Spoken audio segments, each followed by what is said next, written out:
బ్రహ్మాండంగా వచ్చినాయి. దీనికి సంబంధించి పోలే కూడా మాట్లాడుతున్నారు.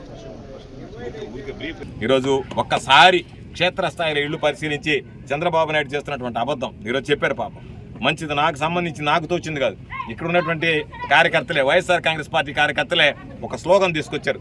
జగనన్న కాలని చంద్రబాబు కహాని అని ఇందర్సేన అని చెప్పి సోషల్ మీడియాలో పనిచేస్తాడు, తీసుకొచ్చాడు. అది జగనన్న కాలని చంద్రబాబు కహాని అని చెప్పి ఆ కాలనీ ముందు అది పెట్టారు. పాపం జగనన్న కట్టినటువంటి ఇళ్ళు ఉంటే దానికి సంబంధించి పూర్తి చేయలేదు, అందుకని అక్కడ ఒక బ్యానర్ పెట్టాడు, జగనన్న గృహం చంద్రబాబు ద్రోహం అని చెప్పి. కాబట్టి నువ్వు ద్రోహం చేసేటువంటి వాడివి, కహానీలు వినిపించేటువంటి వాడివి, కథలు చెప్పేటువంటి వాడివి, అభివృద్ధి అంటే ఏమిటో తెలియనటువంటి వాడివి, అమరావతో మరొకటో ఏదో రకరకాలైనటువంటి పేర్లు చెప్తా కాలయాపన చేసేటువంటి వాడివి తప్ప పేదవాడిని గురించి ఆలోచన చేసేటువంటి తత్వం కూటమి ప్రభుత్వానికి కానీ చంద్రబాబు నాయుడుకి కానీ ఎప్పుడు ఉండదు అనేటువంటిది సందర్భంగా స్పష్టం చేస్తూ ఈ కార్యక్రమం కొనసాగుతుంది. ఈ జిల్లా వ్యాప్తిగా అన్ని నియోజకవర్గాల్లో కూడా మేము ఇచ్చినటువంటి ఇళ్ల స్థలాలు కానీ మేము కట్టినటువంటి ఇళ్ళు కానీ అన్నీ కూడా చూపిస్తాం. ఆ లబ్ధిదారులతో మాట్లాడేటువంటి ప్రయత్నం చేస్తాం, మీడియా ముందు మాట్లాడేటువంటి ప్రయత్నం చేస్తాం, మీడియా కూడా మాట్లాడేటువంటి ప్రయత్నం చేయొచ్చు, మీడియా కూడా మాకు సంబంధించినటువంటివన్నీ చూపించవచ్చు. కాబట్టి ప్రతిదానికి సిద్ధంగా ఉన్నాం.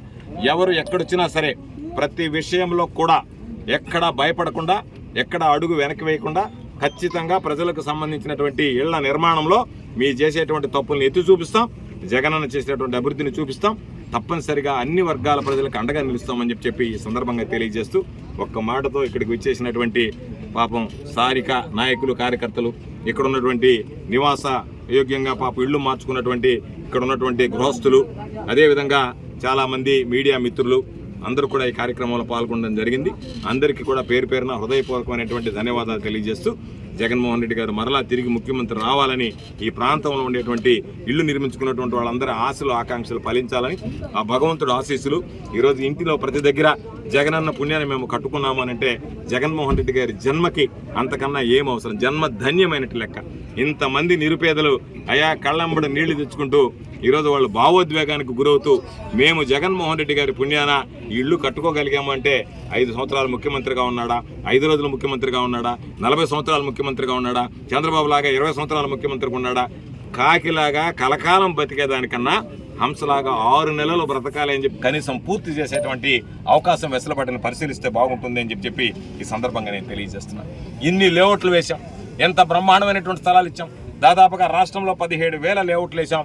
22 లక్షల ఇళ్ళు, దాదాపుగా 19 లక్షల చిల్లర ఇళ్ళు ఈరోజు ఇస్తే 2,61,000 ఇళ్ళు టిట్కోలు ఇవ్వడం జరిగింది.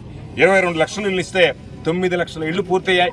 మిగిలిన ఇళ్ళు కూడా వివిధ దశలో పురోగతిలో ఉంటే వాటిని ఎక్కడో కూడా ఇవ్వకుండా పోయినసారి మొదటి విడతలో కొనన్నాడు. ఆ ఇంటి ఓనర్ దగ్గరికి పోయారు, ఒక ప్లైవుడ్ తాళం ఇచ్చారు వాళ్ళకి. ఆయన తాళం తీసుకుని అయ్యా నేను ఎప్పుడో 3 సంవత్సరాల నుంచి ఇక్కడ కాపురం ఉంటే ఈ రోజు వచ్చి నాకు తాళం చేతిలో పెట్టిపోయింది ఎమ్మెల్యే అని చెప్పి వాళ్ళు నవ్వుకున్నారు.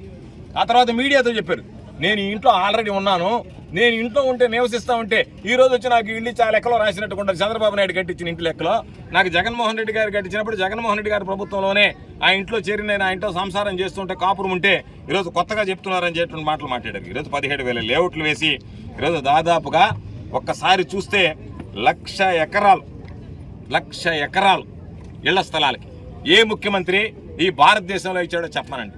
72,000 ఎకరాలకు సంబంధించినటువంటి భూమి ప్రభుత్వ భూమి ఉంటే ఇచ్చాం.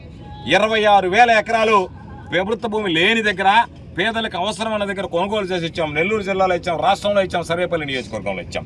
అదేవిధంగా దాదాపుగా ఒక్కసారి చూస్తే పేదవాడికి ఇంటి నిర్మాణానికి సంబంధించి 50,000 కోట్ల రూపాయలు అనేటువంటి ఇళ్ల స్థలాలు ఇస్తే 50,000 కోట్ల రూపాయలు వెచ్చించి ఈరోజు ఇళ్ల నిర్మాణం పూర్తి చేస్తే ఒక్క గృహ నిర్మాణ రంగంలోనే జగనన్న ముఖ్యమంత్రిగా ఉన్నప్పుడు 1,00,000 కోట్ల రూపాయలు ఈ రాష్ట్రంలో ఖర్చు పెట్టడం జరిగిందనేటువంటి విషయాన్ని ఈ సందర్భంగా మీ అందరికీ